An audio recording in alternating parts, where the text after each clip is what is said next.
Ibinebenta na ulit ang 20 pesos kada kilong bigas matapos ang midterm elections. Matatanda ang inihinto muna ang pagbebenta nito dahil sa ayuda ban. Para po pag-usapan yan, makakasama natin si Assistant Secretary Joycel Panlilio, ang Deputy Spokesperson ng Department of Agriculture. Magandang tanghali po sa inyo, ASEC. Magandang tanghali din sa iyo, Angela, at sa lahat ng iyong mga tagapakinig. ASEC, para po sa kaalaman ng publiko, saang mga lugar po ba ulit mabibili itong 20 pesos na bigas na per kilo po? Nagsimula na po kahapon, May 13, ang pagbebentang muli ng P20 po natin ng bigas na tinatawag. Meron pong 7 sites dito sa National Capital Region, 4 po tayo. Plus 4, 7 po sa mga palengke at sa mga kadiwa po natin may 4 po tayo. At meron pong isang lugar sa Oriental Mindoro. Okay. So ito po ay meron din po bang limitasyon sa pagbili kada pamilya? Meron po tayong limitation na 30 kilo po bawat buwan. At ito po ay para lang po sa ating mga vulnerable sector. Okay. So sino-sino po yung mga vulnerable sector na po yun para lang po sa kaalaman ng ating audience po, ating mga manonood?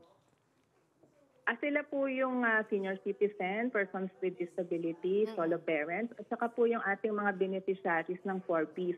Pero sa local government unit po, depende po ito sa LGU kung ililimitahan po ba nila ito sa mga vulnerable sector or magiging para po sa lahat ng constituents po nila ang ating P20 na bigas.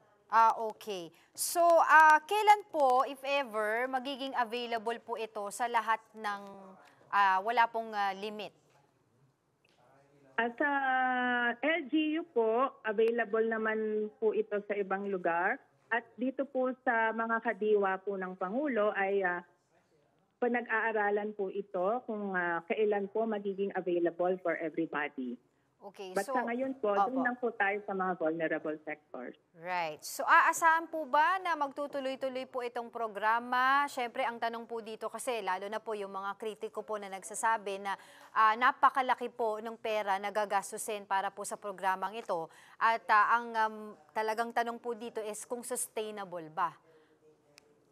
Sa ngayon po ay meron po tayong available na 4.5 billion po from the contingency fund of the President at meron po tayong enough na supply para po sa tuloy-tuloy na implementation nito hanggang December 2025.